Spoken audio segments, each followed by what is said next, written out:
The Army values, the Warrior ethos, coaching, and therapy. This is Warrior Leadership. This is Warrior Leadership, and today we're doing something a little bit different. So for the first time ever, Warrior Leadership has a guest. His name is Tim Stroud. I'll let DB do a little bit of background on him, and then we'll get this conversation started. Go ahead, DB. Let's do it. So, Tim, thank you for coming on. I thank you for reaching out to me, man. It's amazing to have our first guest on Warrior Leadership, one of many, and it's going to be a great topic, great series. We've been focusing in on toxic leadership. We've all had a toxic leadership or been in a toxic leadership culture. So, Tim Stroud is a former combat medic in the United States Army. He served his country for 4.5 years of active service with deployments to Kosovo, Kuwait, and Iraq. During these years, Tim learned volumes about team building, leadership, and camaraderie. After his honorable discharge from the military, Tim created an Army Wall of Fame at Fort Hood, built TexVet for the state of Texas, and founded the Killeen Police Department Law Enforcement Assistance Fund in honor of his father. Tim has been recognized for his community engagement and volunteerism by commanding generals at Fort Hood, the state of Texas, the city of Houston, and over 50 veteran service organizations. He was recently awarded the Veteran Volunteer of the Year by Houston VA in August 2022. Tim is the co-founder of Great of Houston Veterans Rotary Club and the inaugural president. He is also the co-founder of Stay Tuned for Veterans, where the country to mental health benefits. They do it through the arts and help foster relationship as we all improve communication. He has two daughters, Amber and Jacqueline, aptly nicknamed the Hurricane and the Tornado.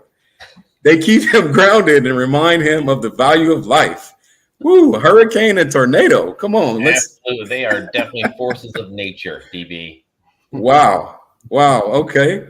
So we want to just get into this topic of toxic leadership. JJ and I, we've talked about and we've defined it from our perspective. We've given some tools and strategies on how to deal with toxic leadership from a coaching and a therapy perspective. But, Tim, in your experience, we really like to know, what is toxic leadership to you? And thank you for that question. I'd love to talk about what it is and what it isn't. And so toxic leadership could be that story and you're like, oh, buckle up. I got some juice that's going to get squeezed out there. We have those stories, and maybe I'll have time to share one of those with you today, but also what it isn't. I mean, we all learned in the military on what a leader does. It's kind of like what Max Lucado always says about the gospel. It says, preach the gospel often, when necessary, use words. And when you see a leader not communicating well, the lack of empathy, the lack of walking the halls leadership, like Ken Blanchard talks about, when you don't see or experience those things, you can already tell that is a toxicity coming from that leadership because of those insecurities. And what else have you guys talked about with your toxic leadership? Well, some of the things that we've mentioned, Tim, is just, the type of environment that it creates for the employee. So you put a lot of the why from the person that's causing the problem's perspective, but what about the person on the receiving end of that who feels lonely in the workplace, who's struggling with depression because they don't feel like they can leave and go to another job, and the effects of that toxic leadership. So we did have a full episode where we went over a lot of the stuff that you just said, but we also talked about what that does and how it can really destroy an environment and destroy the people in that environment. Well, I'm going to go back and I'm going to watch that episode because I really want to learn what your perspectives were, and I don't want to rehash that. Okay. In my humble opinion, it is nothing short of a cancer that infects your business, your charity, your country. We all know that all of those organizations, they rise and they fall with a level of leadership. And you set that tone, that energy, that vibration. If you come in and you're feeling amazing, it's hard not to feel amazing when you're with that group of people, right? It doesn't matter if you're digging a ditch, you're putting a roof on a house, or putting a man on the moon.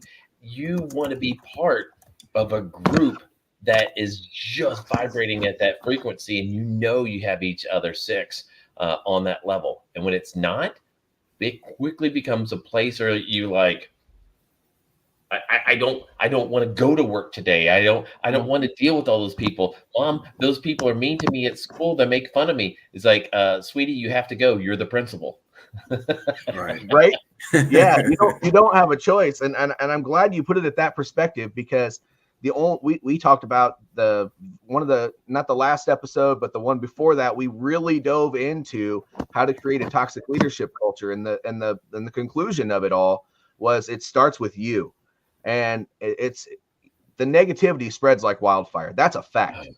Mm-hmm. Like, that's a fact. And it's really hard to stop it once it starts. However, if you go in there and you don't let that affect you, or even if you do, but you don't necessarily exude all the negative emotions that come along with that, and you just stay positive and you try to encourage other people to do the same, that it almost spreads. The way it spreads, it's different, and it just creates an environment that people want to be a part of. It becomes a living entity, and it grows and it festers. And if you catch it early, you can use a scalpel and you can weed it out. But if you let it grow, you're going to need a sword, and you chop off. That's totally different. I think that's a line from Bruce Willis in one of the, I think it was, I'm trying to think of the movie back in the 80s. And he's like, no, you guys had the choice of going in with a scalpel. He's like, I'm a sword. I'm going to start cutting things off. That's what he went into one of the cities. And it's so like our companies. It's like, if you don't get in there and put in the basic structure and just say, stay in between these navigational beacons, and then you have all this water to roam around in the middle and have that fun. If you don't set those healthy boundaries, people cross them, and that's where the trouble starts. It's true. Tim, I love that, the scalpel versus the sword. And you know what? A lot of it is rooted. You mentioned insecurity. And so when you mention insecurity, one of the things that we've also just continuously just kind of driven home from the clinical perspective is this idea of a defectiveness schema, and how if we can catch the issue at the emotion of insecurity and it doesn't develop into an all-out mental illness, then we don't have to use the sword. Then we're not in a crisis mode. And I think so many people, another point that we just continue to drive home is that individuals that are toxic leaders and the individual followers who are used to being treated like in a certain way by a toxic leader often come from toxic family systems. And so then they bring that style into the workplace. And so one of the things is, we talk about it all the time, like everything kind of starts at home. And if we can deal with our deep rooted trauma and our issues and not have that mindset, and especially in the warrior culture, we talk about suck it up and drive on all the time. And that's just a culture that breeds that cancer that you mentioned.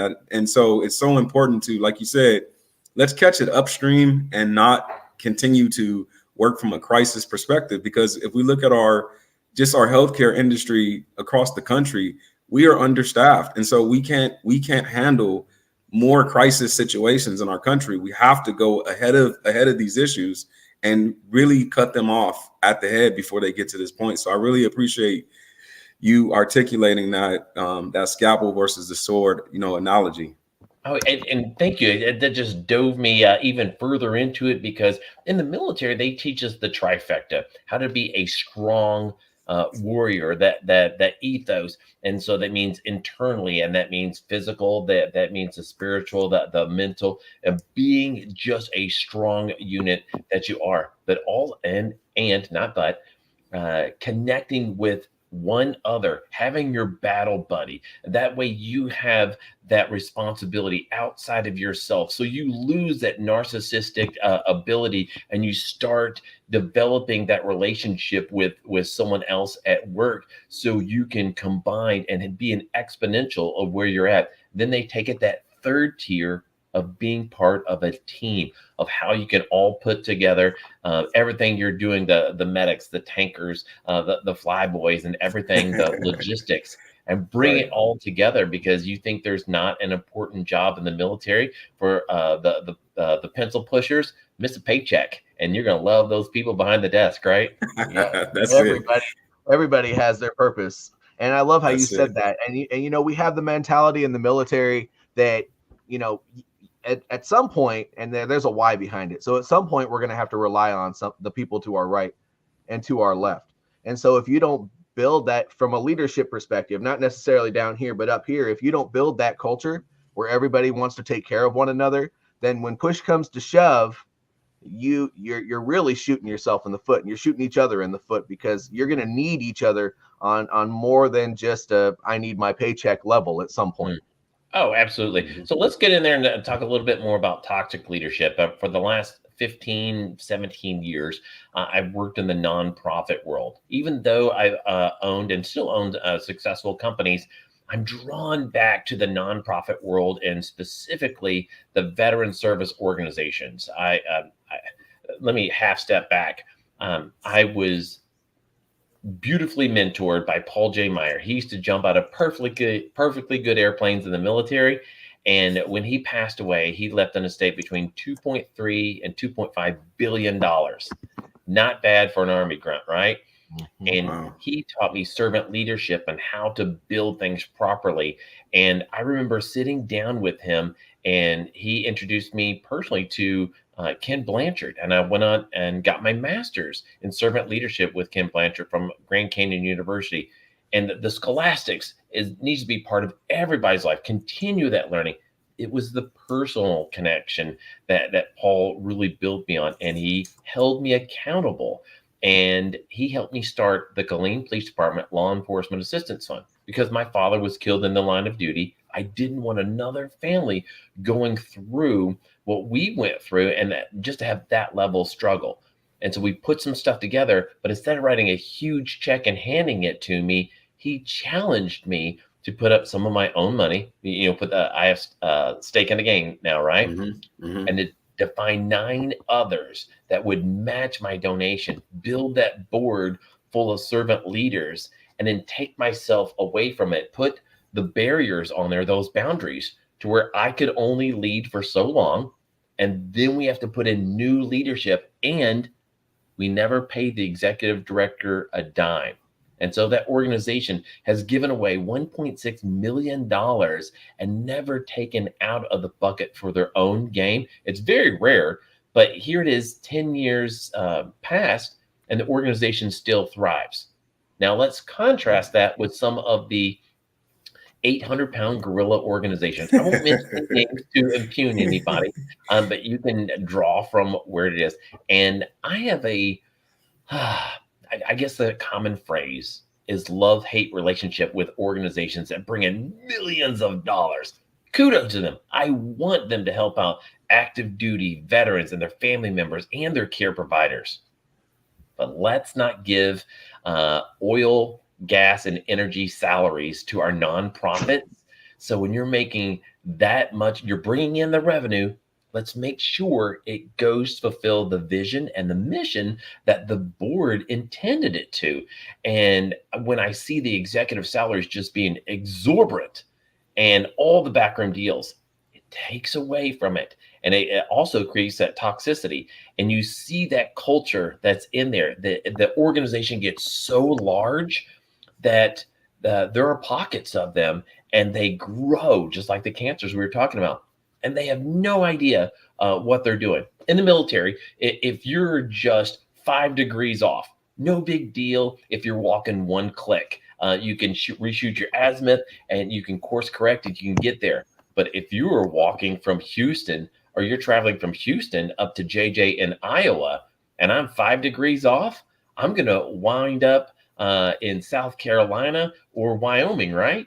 These organizations are doing the same thing. They're not course correcting. They're not doing the stuff the military teaches, the after action reviews. And when I see these groups, and I don't want to be that guy. I was like, hey, I see what you're doing. You're wrong with your organization. Come on over here. Let me tell you what's going on. But I say, no, humbly, from a veteran standpoint, I don't feel value when your organization does this. I'm quick to praise. I'm slow to correct. Never in public. Never. It does not serve anybody. That is so much hubris when you think that you have power over somebody to scold them or to correct them in front of others. You always bring them in. Hey, hey, do you think that serves everybody the best? I mean, Rotary has the 4-way test, and that's a great value system to use outside of the military and regrow. I've seen several organizations, and the one I'm alluding to is that they still do good work in the community. And there are pockets that do amazing work, and I love that. But as the general flow, the temperature that you would take as a doctor or a medic is like, your temperature's off. And so it's an elevated temperature, which means if it's hot, don't touch, stay away from it, right? And my goal is to help inspire other organizations to pick up where they left off and making sure that they are valuing the people. And the simplest way is to ask them, do you feel value from what we're doing together? Have you guys seen that as well? Yes. Yeah.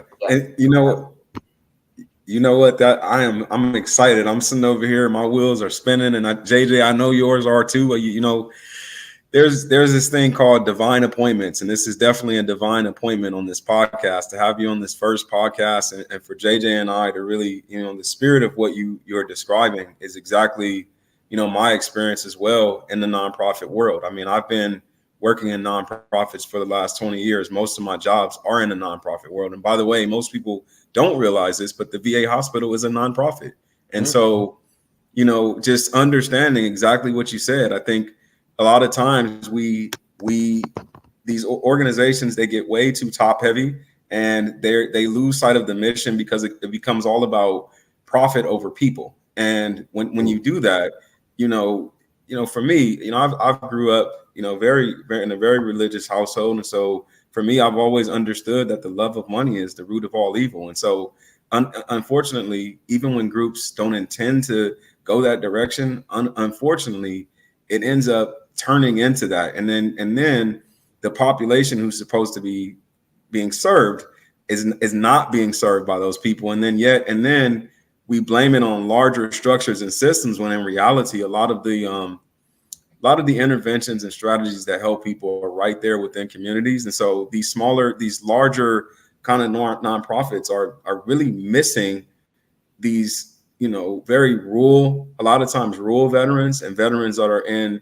areas where there's not a lot of resources. I mean, as a social worker, I always think about what's happening with the most vulnerable in our population. And if you're in a certain geographic location and you just held a fundraiser and you're raising all this money and you're not reaching those unreachable veterans or anyone for that reason, then you really need to, like you said, course correct and figure out how can you reach those in those areas. And so, you know, I really appreciate that discussion, because you really got into our next question, which is, you know, how have you overcome that toxic leadership? And you came up with I heard a lot that you said, and that is just your approach and how you approach different organizations. And I think that's a great teaching point. But if you could just elaborate a little bit more of how do you manage your own frustration and emotions when you're approaching people like that? Because I know for myself, I'm going to be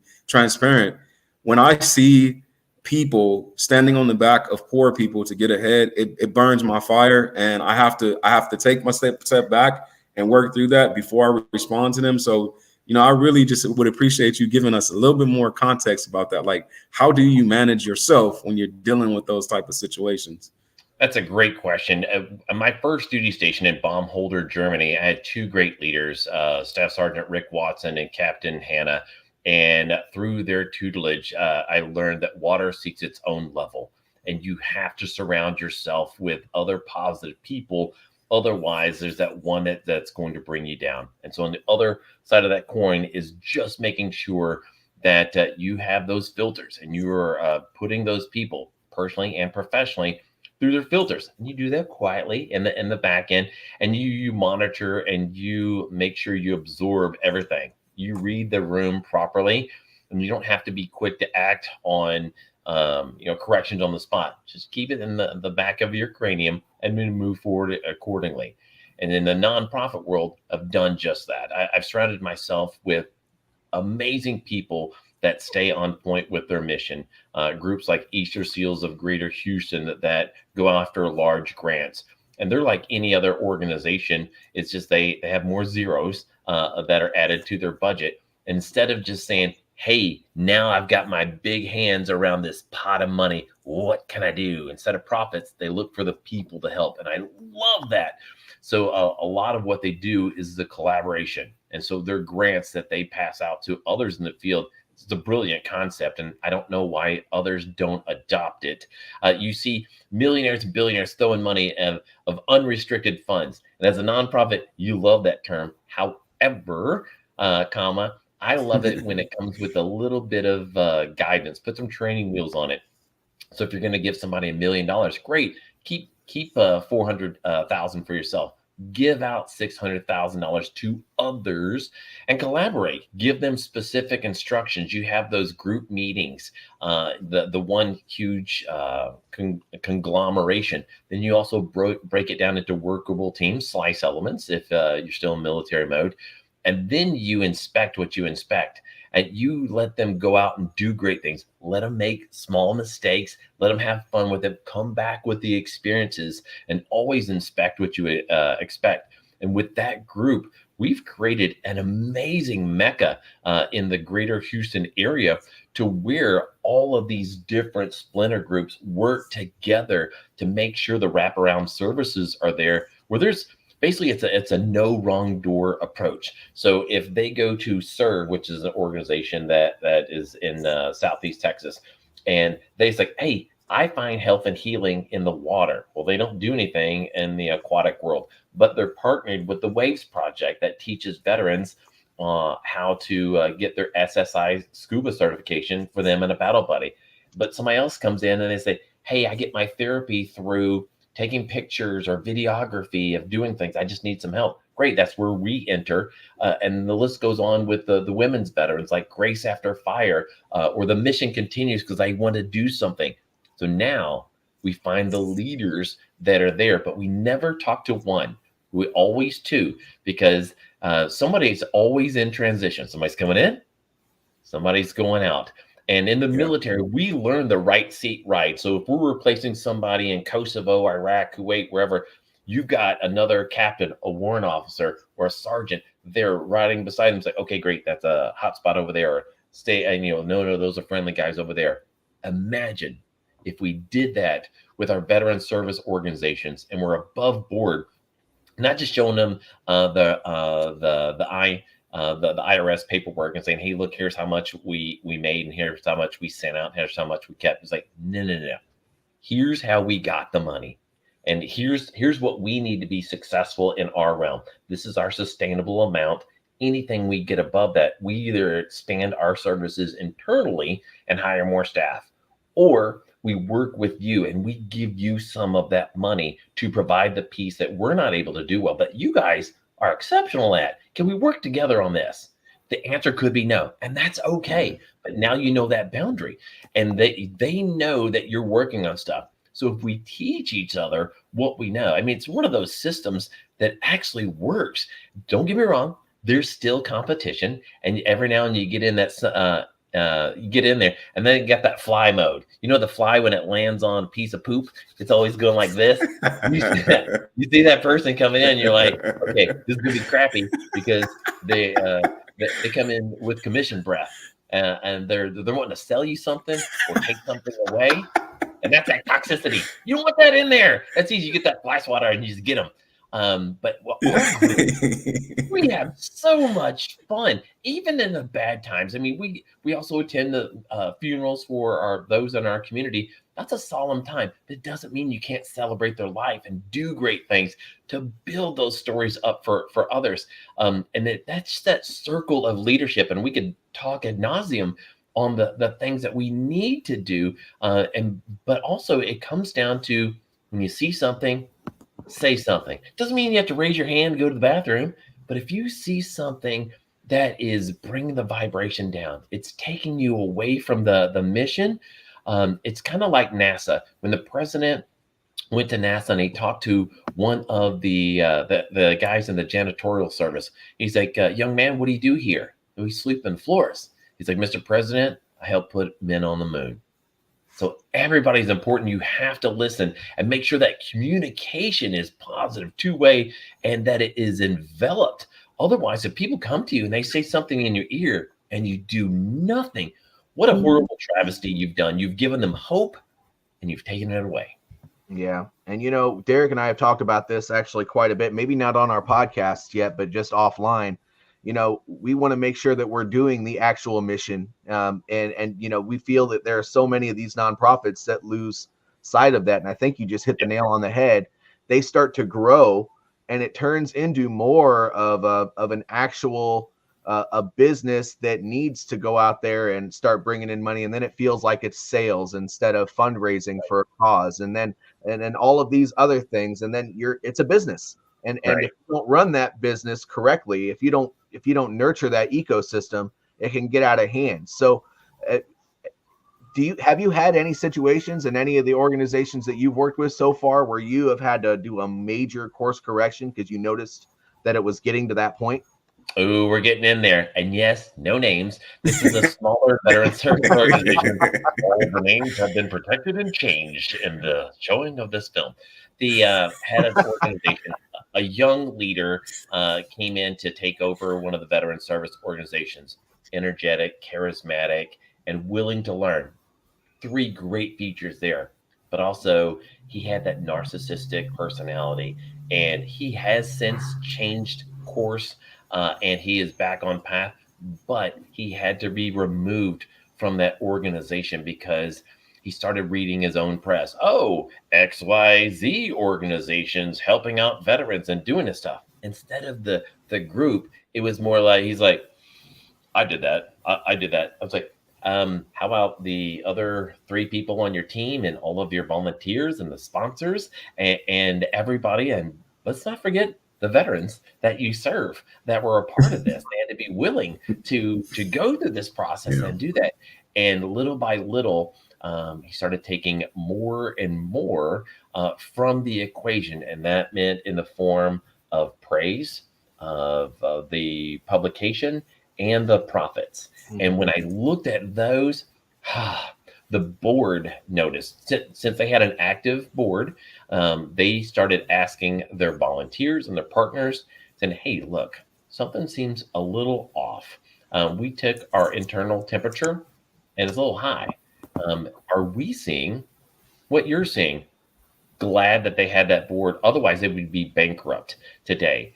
And with that leadership, they were able to identify what was going on. They did their due diligence, making sure that what was going on in the community that they saw was valid. And they had to share that leader with the competition. Means they had to ask him to leave. And they allowed him to exit gracefully, which was nice. And since then, the organization has gone through that Phoenix phase. They have rebuilt and done amazing things because they had some good programs. In fact, they had some great programs that lifted up others in the community. It just takes a while to rebuild. It's kind of like when you go out into the community and you can say, well, if you're a teacher, you're writing on the chalkboard or dry erase board these days, and you put on 100 things and you write 99 of them perfectly, and it's just flawless. But that 100th is it's totally off. It's an equation that anybody can see is wrong. There's people that are saying, hey, that's wrong, that's wrong, that's wrong. They're going to remember that one wrong thing that you did. So you have to come back, earn that trust again. And so they're going through that phase. If they would have put the checks and balances in place earlier on and had their communication from their team, because their team members had already gone through the leadership, but out of fear of losing their jobs, fear of having the organization fail, they did not voice with as much volume as they should have, and their voices were not heard. So if they would have set that up, they could have easily just gone to that leader and said, hey, we've looked at your financials and we've looked at what's going on in the social and taken the pulse. We find that these are not the values that we would like to promote with our organization. How can we change that? and then ask that person, say, hey, by the way, is there a course that you would like to take in leadership or excellence or education, and put it back on them to see if they can internalize that and grow from it. Otherwise, it comes into that micromanaging. And if you have a board that's doing that, there again, that's toxicity, right? Mm-hmm. And so thankfully that organization has been able to course correct and rebuild. But I think we all know that other smaller organizations that implode, that they're just gone today because they did not take those steps to correct. Yeah.